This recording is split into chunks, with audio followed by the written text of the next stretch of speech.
Tēnā koutou, welcome to our council meeting of 18th of April. If I could please ask everybody to stand for our opening karakia. Te tawa mai ronga, te tawa mai raro, te tawa mai roto, te tawa mai waho. Kia tau ai te mauritu, te mauri ora, ki te katoa, hone hui e tai e.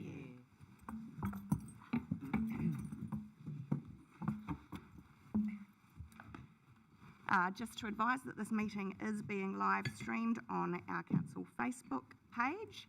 We have no apologies today, so great to have a full house. Welcome to everybody. Are there any conflicts of interest? I would just like to welcome Ben Kingsford, who we have joining us today. He is the chair of our youth council, so great to have you here, Ben. And of course, you don't have voting rights, unfortunately, but we would welcome any comments or input that you might like to provide us with throughout the meeting. So thank you for being here. I'd also just like to take an opportunity to thank the community members who attended our 3-year plan public meeting last night, which we held here at the War Memorial. We had a good turnout and some really robust discussions and some good questions, so appreciated people taking time out of their days to come and meet with us at that. We do continue to consult on our 3-year plan until next Friday, the 26th of April, and we are looking forward to receiving submissions from our community and really encourage anybody that has read the consultation document and has some feedback for us or even some ideas. Please make a submission, and we need you to have that in by 5 p.m. next Friday, the 26th of April. Are there any announcements by management? None. Thank you.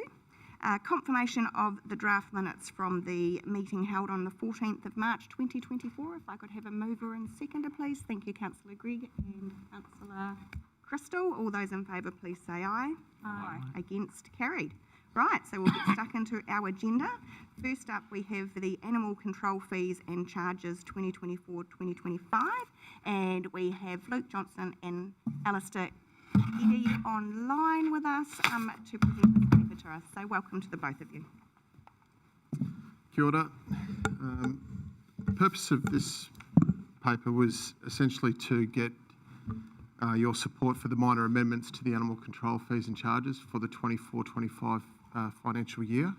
The reason we're bringing this outside of the consultation process that the plan's going through at the moment is because we need to allow sufficient time for the dog owners to be notified for the registrations, which gets mailed out at the end of May. So the changes that we've made throughout the animal control fees are generally consistent with what we're seeing at Hastings. We try and be on par with what they charge, just given it's within the region and it makes sense to do so.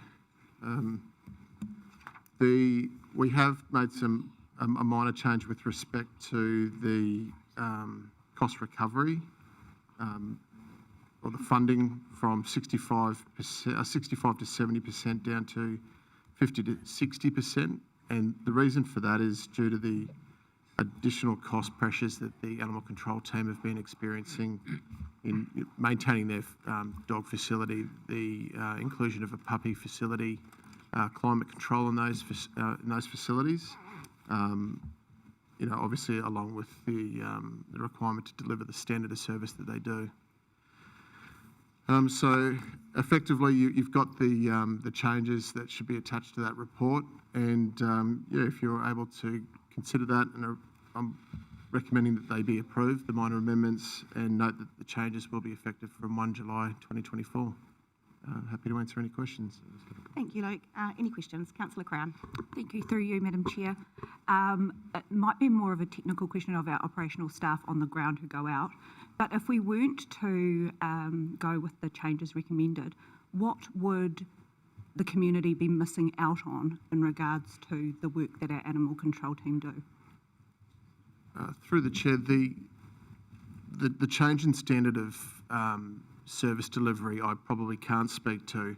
It would be, the thing I can speak to is that the standard of facility that we offer for dogs when they're impounded, puppies that are brought in, the facilities obviously, need some major upgrades, and that's something that we've been planning for some time. So we want to ensure that, the facility that we have is up to an acceptable standard. If we don't proceed with these changes, then we may struggle to deliver those upgrades that are much needed. Councillor Bowe. Yes, through you, Mayor. I just a couple of questions. The responsible dog owner, could you explain for people who perhaps don't know how to qualify for that, being a responsible dog owner? That's not something I know a great deal about, I'm sorry. Being a responsible dog owner myself, I do know that after a period of, I think it was 2 years potentially, of having no incidents of our animals getting out, being suitably contained, having a fenced property that, keeps them within that, you are able to apply. The animal control team do come out and inspect the property. They check your record as to, how good the dogs have been, and then a discount is applied to the registration annually. Right, thank you. So you don't have to do a course on dog ownership or No. anything? No. Okay, thank you. That's it. Any further questions?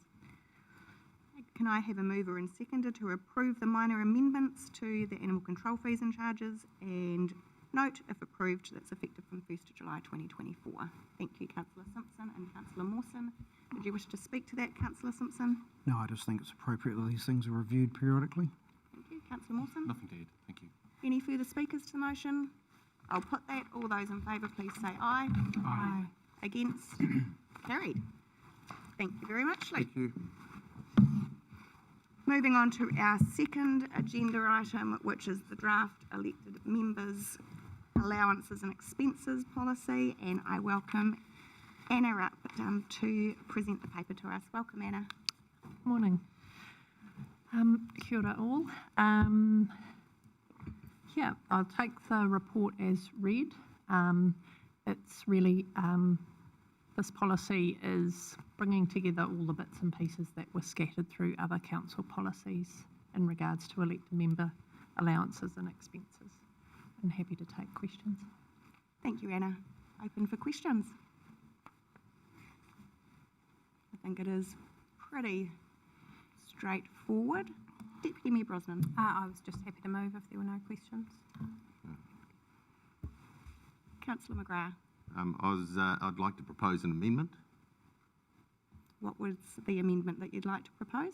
that we withdraw the childcare subsidy part of it, remove it from the expense policy. Point of order, I've moved the officer's recommendation first. Do we have a seconder for that? Thank you, Councillor Bogue. Would you like to talk to that, Deputy Mayor Brosnan? Thank you. I'd like to support the officer's recommendation, which is just a tidying up of all of the sort of subsidiary policies with no change to the existing policies in this space. Being that Councillor McGrath has foreshadowed a change, I'd like to speak on the childcare policy in particular, which I know can be contentious. It was contentious when the Remuneration Authority first put the recommendation. It was contentious when this council first debated it, and I'm sure it will be contentious again today. I think it's unfortunate it's on the agenda again because there is no policy change being proposed. So the recommendation from the independent authority in this space, the Remuneration Authority, is up to $6,000. This council, I think, very prudently made a recommendation, and its current policy is $2,000, so a third of what the independent authority recommends in this space.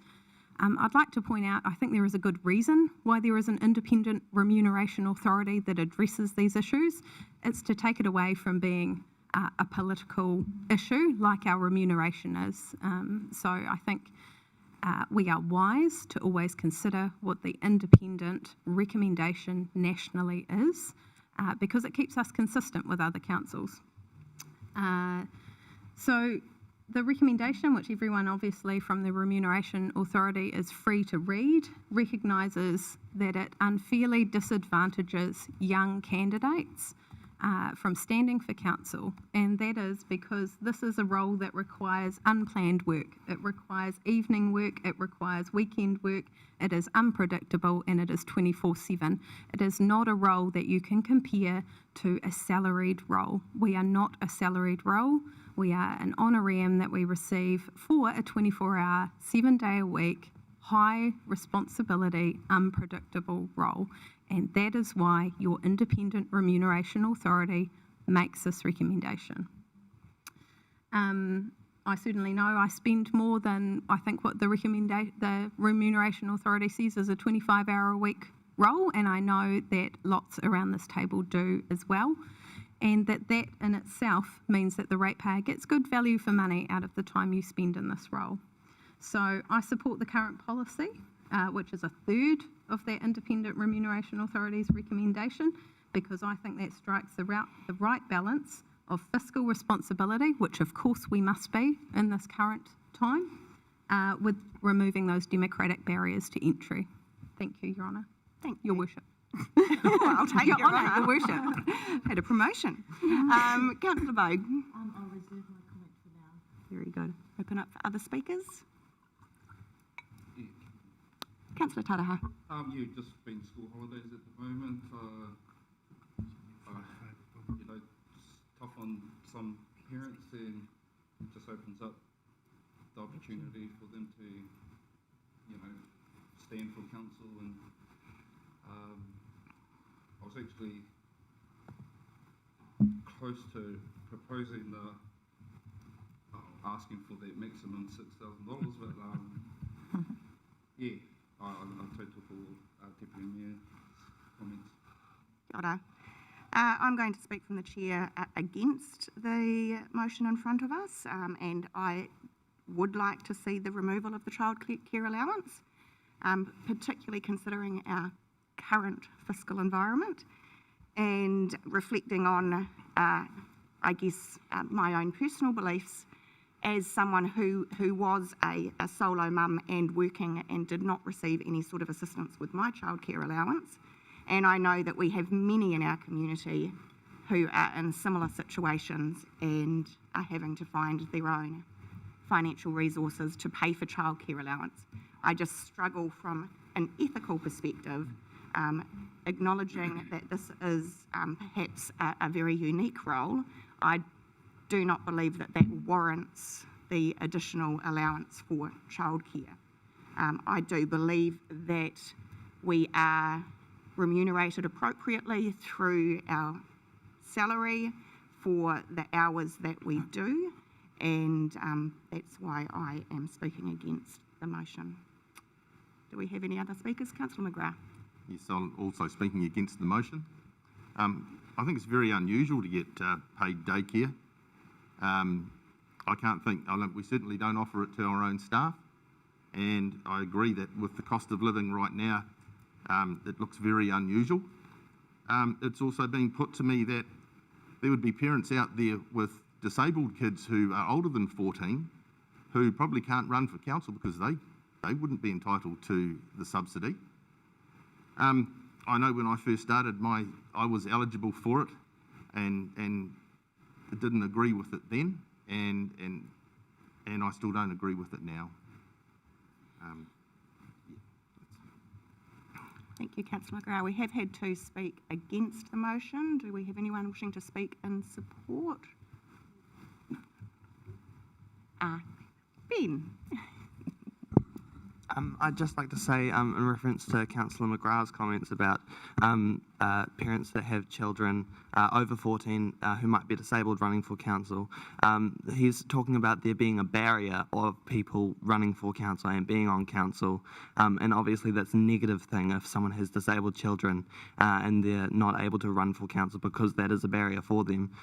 So I'd just like to say that if someone has children under 14, we should try to remove those barriers and bring more young people into the fold in our council, just as Deputy Mayor Brosnan said. So I support this, and I think that in line with fiscal prudence that is a goal of this council, reducing it to a third of what the Remuneration Authority has suggested, I think is a wise move, and I think it's something that should remain. Thank you, Ben. Any further speakers? Councillor Brown? Yeah, kia ora. I always find this a very awkward conversation because we're talking about our own allowances and our own income essentially, and I think we have an independent body for a very good reason, because our own salary becomes political. So with that caveat, I think I'd just like to talk to Councillor McGrath's point around this not being something that we give to our staff or other roles not getting it.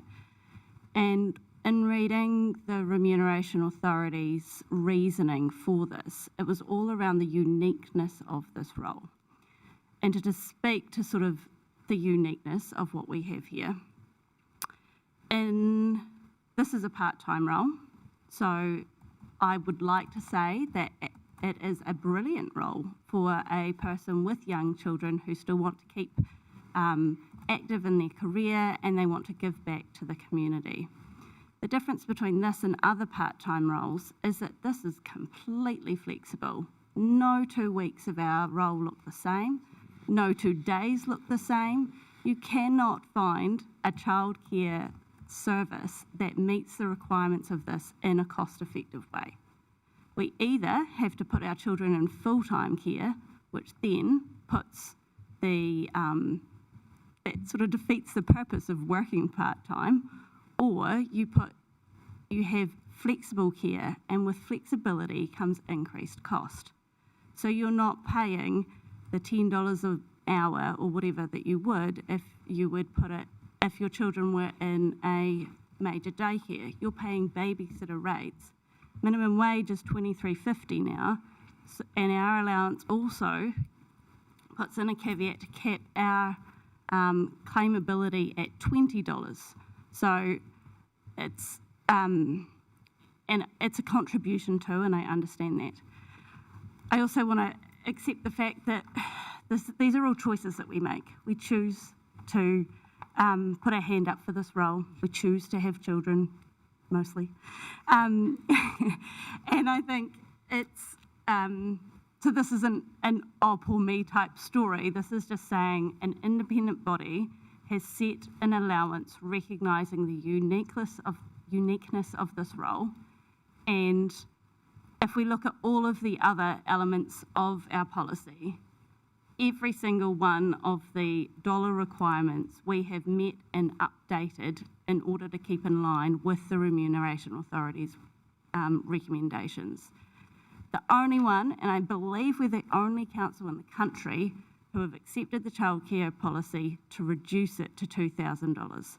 So I think it's an anomaly that we reduce it in the first place, but I think it's there for a reason. It's an independent review talking about it for the very unique role that we have. Kia ora. Thank you, Councillor Brown. Any further speakers? Councillor Gregg. Thank you. Through Madam, just to support what Councillor Brown has just said, I do believe that if we removed the childcare allowance, it would be a barrier to young parents, young dads or young mums from actually standing. So I think we should retain it. Thank you. Thank you. Do we have any further speakers against? Because we have now had against, Councillor Simpson. Yeah, through you, Madam Mayor, yeah, I speak against the motion on the table, but I also seek clarification that if we vote against the motion on the table, where does the existing policy document 883855 stand? We would need to include in the resolution just the fact that the policy would be amended and we would be adopting it based on that amendment coming through. Thank you, that I'll speak against. Yep. Councillor Mawson. Thank you for allowing me to speak, despite the fact everyone has actually spoken. So I'd like to speak against this. Back when we made this decision, it was one of the first decisions that we made as a council in my memory, and certainly was very awful to speak to then, and it is as it is now. Now, for the record, I actually voted for that, and whilst I'm under no obligation to tell anyone what I actually have claimed, think after the first or second time I did actually claim, I just felt it wasn't right, didn't sit well with me, so I chose not to claim, despite the fact I have 2 young children and still do. I've heard a few of the elected members talk about the independent authority, and I don't deny that, but it is our decision here today to make this decision, not theirs.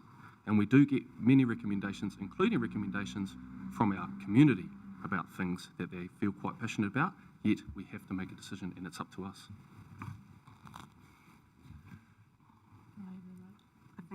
Yes, I've probably said enough.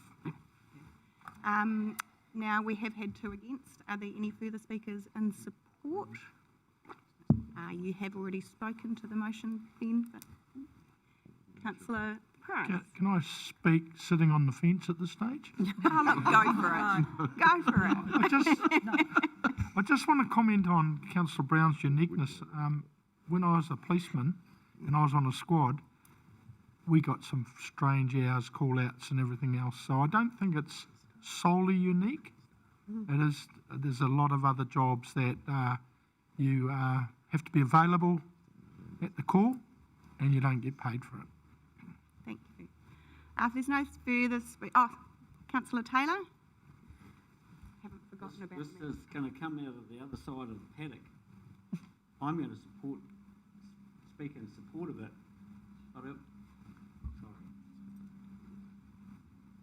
But I also think it's slightly discriminatory because we're talking about people being available to stand for council and we're talking about young people. What about old people who are required to look after other members of their family who may be ill or, in my case, very unwell? So I don't get a fee if I am required to have someone come in and look after a member of the family who's unwell. So we haven't gone that far yet, but I think we've taken a step in the right direction looking after younger people who want to stand for council. So I'm going to speak in support of it. Thank you, Councillor Taylor. Now, before I allow Councillor Bogue her right of reply, just checking that, not right of reply, her right to speak, just checking, are there any further speakers before I do that? Councillor Bogue. Well, I do speak in support of this resolution. I think $2,000 is a fairly tokenistic amount. It's a lot less than the maximum allowed for this. It's an acknowledgement of the reality faced by young parents in particular. And I think with our job, young people make sacrifices career-wise to stand for council. It's not well paid in comparison with other professions. And I suggest that if councillors who are... Sorry, was that able to be heard? Because I didn't have the mic on. If councillors who ethically feel they can't accept it, even though they're eligible, then it's their choice. They do not have to take it if they do not believe that it's appropriate. Thank you, Councillor Bogue. Did you wish to have a right of reply, Deputy Mayor Boston? Thank you, Your Worship. Yeah, I would just reiterate there is an independent authority that makes these recommendations to us. It is a unique role, although there may be similarities to other roles. I've heard that. We've heard our youth council and our youth members support this kaupapa. We've heard that it is politically unpalatable. And I have also heard, and I support that, that kōrero from Councillor Taylor around supporting others with dependents. I think that's a very worthy cause as well. In summary, the arguments for voting for this are that it is based in independence, it is based in facts and choice, and it is based in keeping the status quo. All the arguments against are founded in political unease, which is why we have an independent authority. Thank you. Thank you, Deputy Mayor Brosnan. Okay, I will put the motion for voting. All those in favour, please say aye. Aye. And against, perhaps raise our hands.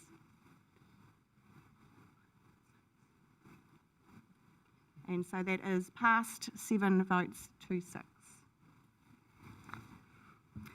Moving on to our third agenda item, amendment to the 2024 Schedule of Standing Committees and Council meetings. I think this is pretty self-explanatory. We have one meeting being the Ahuriri Regional Park Joint Committee meeting and a new date.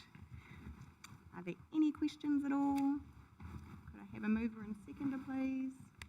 Thank you, Councillor Crown. Councillor Mawson, anyone wish to speak to that? So I'll put that. All those in favour, please say aye. Aye. Against? Carried. And so next agenda item is our action points register as at the 8th of April 2024, which we continue to have Anna here as the officer for. I think we'll go straight to questions if you're happy with that, Anna. Are there any questions regarding the action points register? Councillor Brown. Oh, sorry, I'm still sort of reeling from the last one. I'm trying to find my page. What page are we on? Is the 29. 29. Brilliant.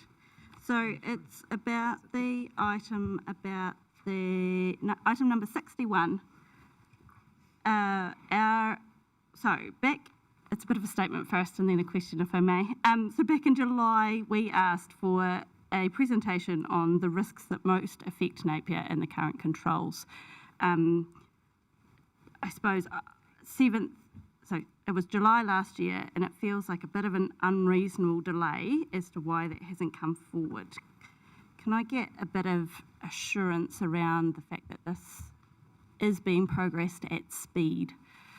I'm sure Thunis will have something to say on it, but my understanding is we're waiting on CEDAM. Yeah. Yes, it's correct. It's correct, the councillors. We've been waiting for group to do their review. That's now been done, and so we are in discussion with them on the next steps on reviewing the risks that's been put forward. And what we have to remember is that those risks need to be also checked with the district plan and make sure that they align with those. So it's something that we're working with group to then come back to council. And just to follow up, so can I take from that confidence that we may not have a fully published list of the hazards and the controls, but that we have got the thinking behind it and that has informed our long-term or our 3-year planning? We have a list from group that's from 2021. Okay. And now with the review, it may impact that from their side, but we have to check it with our list or our risks as well to make sure that they do align. So through the chair, are you asking, just a point of clarification, are you asking whether we are working around the Mike Bush report, our report, and our district planning process to ensure that what we're putting forward in the 3-year plan is future-proof? Is that?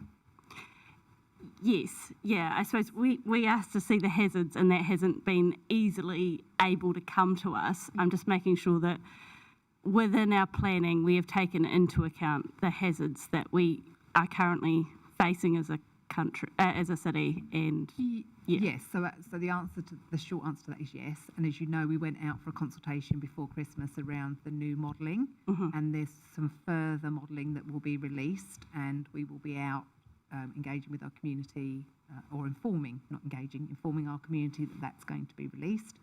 As you know, we're going through the district plan process at the moment, which is looking at all of those hazards and ensuring that that's relevant.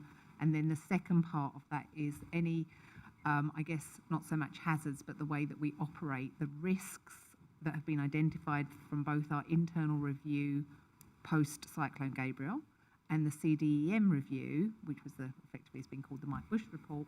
Those things are being developed at the moment, but as Thunis says, we're just trying to make sure that what's recommended from the group report and our report, we've got alignment. So there's two parts to that. So the first part around natural hazards, etc., and the more formal district planning, yes, that's absolutely part of your 3-year plan going forwards. And the softer side of it about resilience and response to emergency, that's being worked on currently, and that will be what we work on in terms of our internal program once the group have identified their immediate actions and program in response to the report that was published recently. Brilliant, thank you. Are there any further questions on the action points register? Could I please have a mover and seconder? Thank you, Councillor Crystal. Councillor Taylor, any comments or wishing to speak to that? No. No. I'll put the motion. All those in favour, please say aye. Aye. Against? Carried. And on to item 5, the minutes of joint committees. We have minutes from 2 joint committees being brought to us today. The March meeting of the Hawke's Bay Regional Transport Committee and the March meeting of the Civil Defence Emergency Management Group Joint Committee. I will just ask Councillor Price if he wishes to comment on any of the contents of the Regional Transport Committee meeting. I think that it's pretty covered in the minutes. It mainly was the adoption of the land transport consultation document, and the rest is pretty well outlined. I did express at the meeting that we were disappointed, and Councillor Williams supported me in the My Way trial not coming to Napier, and that's a budgetary problem, but we've not let it go, because I think the new bus system we are moving to, when the contract changes, My Way supports it pretty well. So we just need to keep making noises in that direction. We had a meeting yesterday, but we don't need to cover that, yes? Or did you, just on the big visions of Trek with Highway 2 and Highway 5, and basically there's a whole lot of recommendations came out, and they have a further workshop, and they'll come out with a final recommendation to go to consultation on, and mainly was the Devil's Elbow. It's well named, especially the first part, and Eskdale, where there's talk of, there's a lot of suggestion that no bridge, and that the road would be, there's not a lot you can do other than making the road in a way that the water would flow over it and can be cleaned up quickly. Yeah, I think that's just in a real nutshell. Thank you. Thank you very much, Councillor Price. Councillor Crown. Thank you. Through you, Madam Mayor, is it okay to ask Absolutely. Councillor Price a quick question? Keith, thank you. It's probably a lack of understanding on my part, but there's a point here around the Highway Speed Management Plan deadlines being removed. And then the following point is around the NZTA board approving the rebuild of State Highway 5. I was wondering, has the committee received any update in numbers around accidents occurring on State Highway 5, considering the 80k limit and what a comparison to the pre-80k'ing of that road? And what does it actually mean about the deadline plans around speed management? So 2 questions, sorry. So really, we haven't received any information on any further accidents or less accidents or anything. I mean, it's really the government are going to come with a proposal that those speed limits are uplifted. Okay. Linda Stewart did inform me that it would probably happen quite quickly. So it's really a decision that will come back from government. Okay, thank you. Pushing the direction that they obviously want. Councillor Bogue. Yes, I have another question. What's happening with rail in the region, Keith? There wasn't anything in the minutes, but it is part of the brief of that committee, I understand. Well, I guess you're talking rail, Napier to Gisborne. Yeah, well, not necessarily in the region. Where is rail actually running at the moment? Well, I think this government is pro-rail. There's not a move to get rid of it, but I think the cost of repairing the railway line from Napier to Gisborne, or Napier to Wairau, I appreciate that.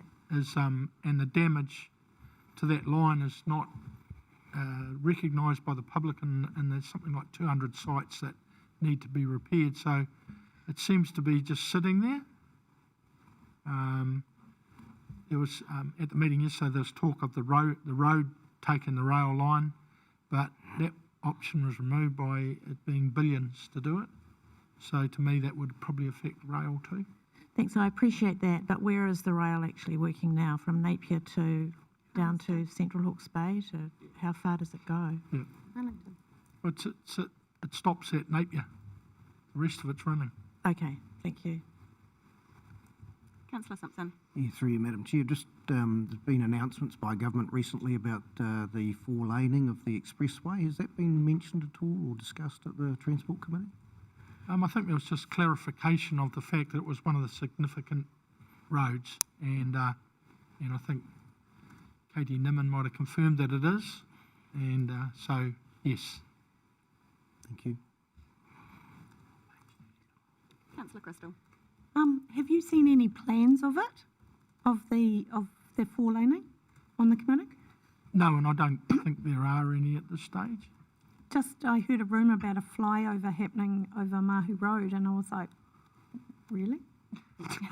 Well, I think in fairness, there's a little bit of a feeling that more than four laning might be an option, and I think the planning will come out now that it's really in the limelight, because it's the resilience of it is a very important thing. So it's got to be done in a way that we don't lose contact with Hastings.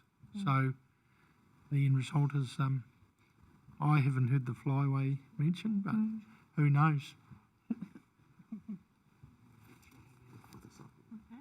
Thank you very much for that, Councillor Price. The second minutes for the Civil Defence Emergency Management Group Joint Committee, which that particular meeting was when we received the independent report led by Mike Bush into Cyclone Gabrielle. And just to give you a quick update on where things have moved forward since that report was received, which you will recall it included 76 recommendations and a very high level of complexity in terms of the way that we need to move forward both locally, regionally and nationally. And at the time of that committee meeting, the committee certainly recognised the need to move at pace. And so since then, we have already taken a number of steps. That includes we have advertised the role for the Independent Joint Committee Advisor appointment. So that is the role that we will have some of that expert advice coming directly to us from an independent expert to the Joint Committee. And it's we're looking for someone with the right mix of specific emergency management skills, but also governance skills relating to change management and accountability. We are also progressing the appointment of an implementation director, and so this role will be responsible for actually progressing the review of the recommendations and leading the implementation as we work through that. So we're certainly moving at pace as we recognise that it's incredibly important that we take these recommendations and implement them as quickly as we can. And I guess just in reference to Councillor Brown's questions earlier with regards to identifying the risks to Napier itself and the planning around that, I think the likes of this report and also the national report, which is due for release next week, I think it's incredibly important that we include those in our risk analysis as well. So although I accept that there has been a bit of a delay in us doing that, I think it was important as well that we waited for some of this information to come through to inform that and to work alongside the CEDM group as we compile that. So I'm open to questions. Yeah, Councillor Price. Just a quick little question. Is this likely to have a major restructure of our organisation in the two districts? It's too early to speculate what that might look like at the moment, but certainly the recommendations are far-reaching, and that's also at a national level. So I suspect that we will see quite a far-reaching fundamental change in the emergency management framework throughout the country at all levels, national, regional and local. Thank you. Councillor Brown. Kia ora. Thank you for that, Mayor Wise, and I think that's very exciting about that independent emergency specialist. I think that'll really help that committee, and I think it's brilliant. Just in terms of the resolutions, it talks about, number 3 talks about urgently providing an action plan to the HB-CDM Joint Committee. I was just wondering, is there a common understanding of what urgently means? Are we talking, do you have any idea about how long that timeframe might be? I think the fact that you've already seen that we're looking for that implementation manager who will be responsible for leading that, and the fact that we have very quickly advertised that role and will be appointing as quickly as possible. So I don't think that, there's not a specific time frame that's been identified at this stage, but certainly that will be the first priority of that role, will be to review the recommendations and formulate the action plan. And the expectation from the committee is that this will move at pace. It is an absolute priority. If there's no further questions, I will put the motion. All those in favour? Oh, I haven't got a mover or seconder. Okay. I'm happy to move. Councillor Price seconding. Any further comments? No, I think I've said enough. Excellent. I will put the motion. All those in favour, please say aye. Aye. Against? Carried.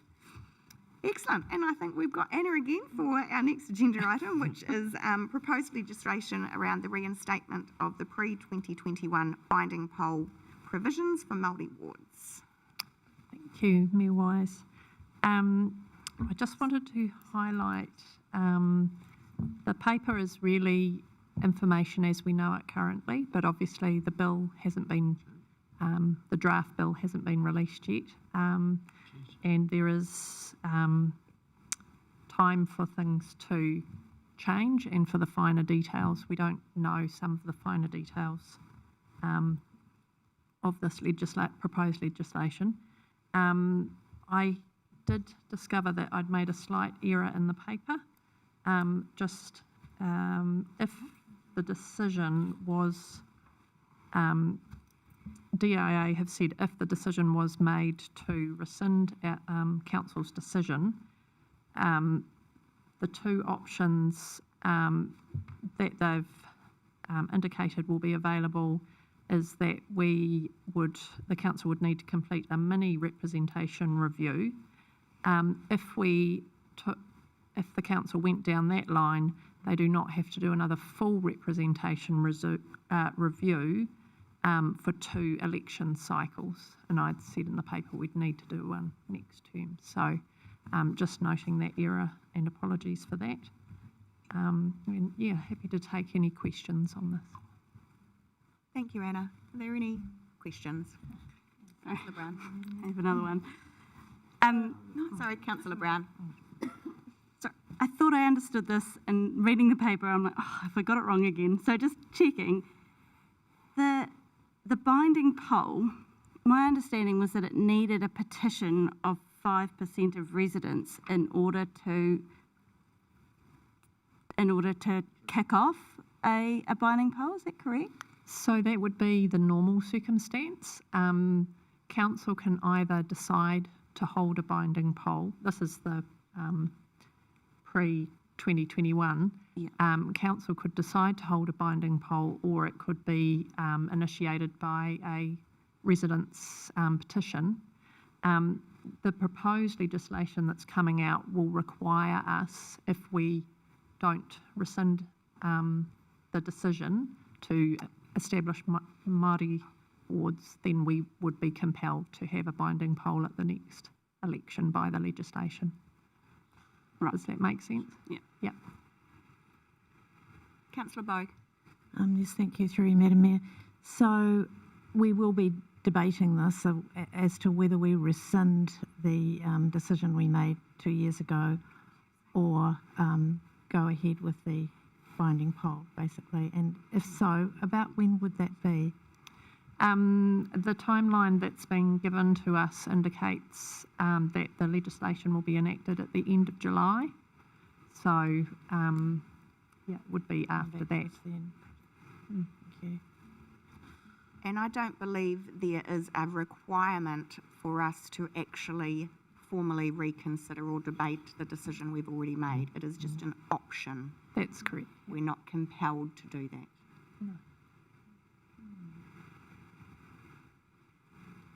Deputy Mayor Brosnan. Just a question of clarification on that. Are we looking to discuss whether we should have that debate, or is that something we've thought about as a team, considering we've got this pending legislation? I feel like that needs to be a discussion with our mana whenua partners as well. Just, I suppose, looking for some clarification on how that process will work. I think Councillor Bogue's question is a good one, and just, yeah, thinking about at what stage do we make that decision, yay or nay, on having the debate? Yes, well, through the chair, certainly if you as a group would like to debate that, then we can bring a report to council once the legislation is enacted. I think the first step is absolutely talking with iwi and our mana whenua and tangata whenua parties, which is something that I will be doing in my regular meetings that I have with them, and then I will be reporting back to elected members as to those conversations, and we can decide on next steps from that. Sounds like a good plan. Councillor Crown. Madam Mayor, is it okay for me to make comment rather than ask a question? That's fine. Thank you. I do just want to say publicly that I'm bitterly disappointed by the signals that are being sent, and that local government processes and decisions are being devalued. Especially considering the effort and the costs that we incurred over a 5-month period during the consultation and the education process that we undertook a couple of years ago. Bluntly, it is unfair to target Māori wards. None of the other wards that we have in place have the provision, is my understanding, of being able to be overturned by a binding poll. So it just, like I said, it is bitterly disappointing. Our community went through a huge amount of upheaval because of it. So yes, I understand that we need to wait for a determination, that we need to wait for the legislation to come through, but it seems like a fool's errand in some way, and I just want to be on record saying that. Thank you, Councillor Crown. Well said. Councillor Tareha. Kia ora, thank you, Mayor Wise. In addition to your engagements with the mana whenua partners, is it welcomed that other elected members approach their own mana whenua and have their own conversations, and if mana whenua entities invited council to come and speak or provide information, that will also be welcomed as well? Absolutely. In fact, I encourage all of you to reach out to your networks and have the conversation, and if any of the groups, hapu, iwi or otherwise, would like someone to come and present and explain more fully to them, then we can certainly do that, and we have Te Waka Rangapu to assist us with that. So yes, I think that's very good. Thank you, Councillor Tareha. Councillor Bogue. Madam Mayor, I'm still not quite confident that we're going to have the opportunity to debate this, and I was wondering if we could put an additional clause in the resolution that we have in front of us, such as that when legislation is enacted, Council will debate our course of action on this legislation, that we either rescind a previous decision or retain it. And that otherwise, because it sounds like we may not have the opportunity to openly debate this, our position, I think our public needs to know how we stand with this, rather than just sort of go ahead with whatever is decided less formally. Do we have a seconder for the amended resolution? Councillor Green, thank you. And did you wish to speak to that at all? Any other speakers on the topic before we put it to the vote and commit to actually debating this? Councillor Price. I guess that add-on to it gives it a bit more meat to me. I'm unsure of what the paper, with the recommendation received, the report, is actually aimed at trying to achieve. I'm a bit lost on that one. In terms of this paper Yeah. before us was Yeah. purely an information piece. So did we need it?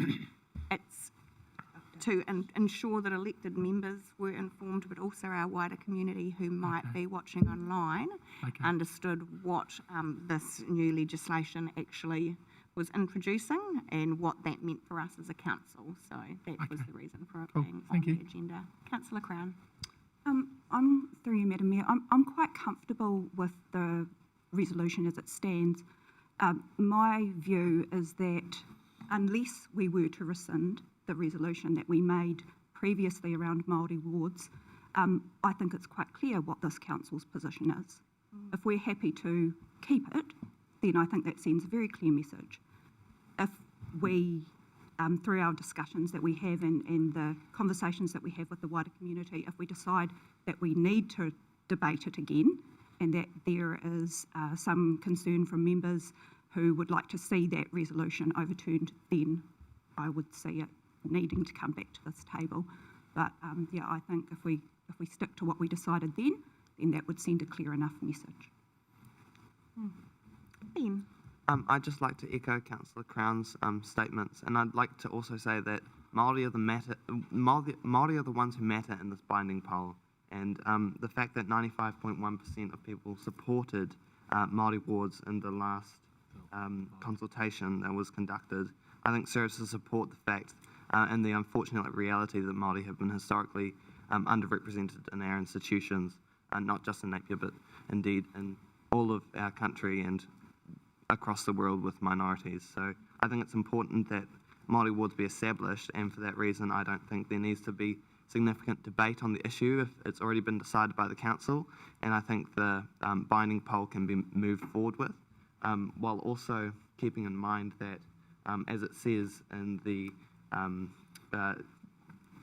document that I've got in front of me of the council meeting, quote, "It is likely it would significantly undermine Napier City Council's credibility with mana whenua and tangata whenua stakeholders."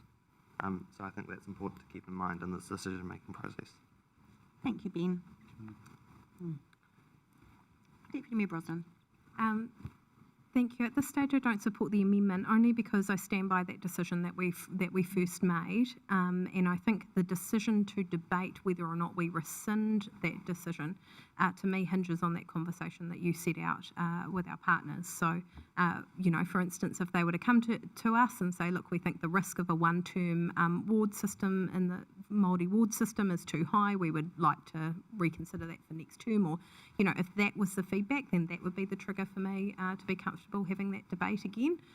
So at this stage, I don't support that until we have that that feedback one way or another. Thank you. Any further speakers? Okay, so we do have this addition. Do you have the word? Essentially, that yeah, we have a paper brought to us to debate whether we rescind that decision. I actually don't think we need the words up there. I'll just wait and see it. So I'll put the motion. Do I have a right of reply? Sorry, right Thank of you. reply. Sorry, Councillor. Yeah, thank you for that discussion. And I guess what's important to me is that we have opportunities to inform the public how we feel and why we feel it, rather than just say, well, 2 years ago, most of us agreed to this particular Māori wards. Our council has changed. We have 2 new members. The vote on the day was unanimous except for 1 abstention. I just feel we should use every opportunity we can to show our support for Māori wards, and this would enable us to, rather than say, oh, well, this is what we voted for 2 years, 3 years ago, to actually say, what we believe in and provide that opportunity to the public, who will be doing a binding referendum, to understand why we made that decision and why it's important to retain it. Okay, I will now put the motion. All those in favour, With the amended, yeah, all those in favour of the amended motion, please say aye or raise your hands. Aye. 4, 5. And against is therefore. You need to make note of names. You do, don't you? You want the words? So the motion is lost, so we will return to the substantive motion. Is there any further debate on this, or I will just ask for a mover and seconder? I'm happy to move from the chair, seconded by Councillor Price. And there's no further comments from me. Any comments from you, Councillor Price? I guess in light of what Councillor Bogue said, I mean, we have agreed to this. I don't think we need to keep reminding everyone that we've agreed to it. It's set there, and let's just get on with it. Councillor McGrath. Yeah, just through the chair. This is just an information paper and it's proposed legislation, so I really think it's just a wait and see what comes out the other end and where it leaves us, really. Thank you. There's no further speakers. I'll put the motion. All those in favour of accepting the information paper, please say aye. Aye. Against? Carried. Thank you. We now move into the reports from the Audit and Risk Committee held on the 4th of April. Thank you, Anna.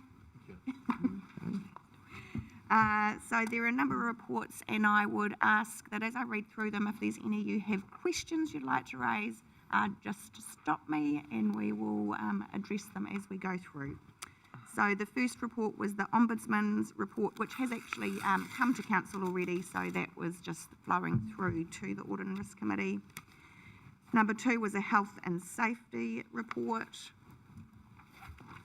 3 was the risk management report. Councillor Brown. Kia ora. Through the chair, one of the notes in here is around our asbestos compliance risk is extreme, and that we've got some projects underway to address it, and that'll be completed within 2 weeks. Today marks 2 weeks, so I was just wondering if we could get a progress update, please.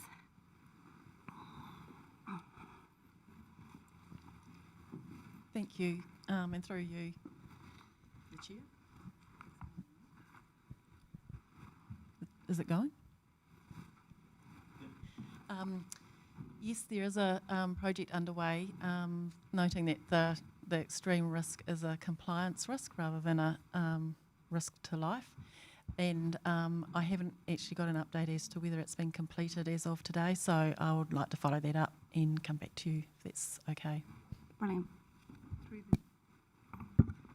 So through the chair, I can also report that ELT have had an update from the team and a project plan as well, so what we can confirm. Thank you. And next we had the sensitive expenditure, Mayor and Chief Executive. 5, internal audit recommendations progress report. 6, policy review process update. 7, external audit action status update. 8, audit plan for 2023-24 annual report. 9, the Audit New Zealand management report.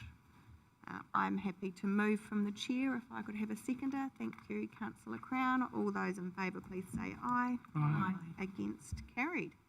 And our final item on our open agenda is our reports under delegated authority, tenders let, which there were no tenders let during this period. So we don't,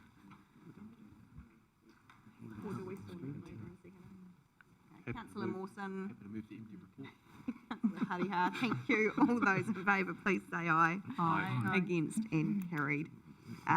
We will now be moving into recommendation to exclude the public, noting that we are inviting Ben Kingsford be permitted to remain in his role as the chair of our youth council. Thank you for moving, Councillor Hariha, seconding Councillor Mawson.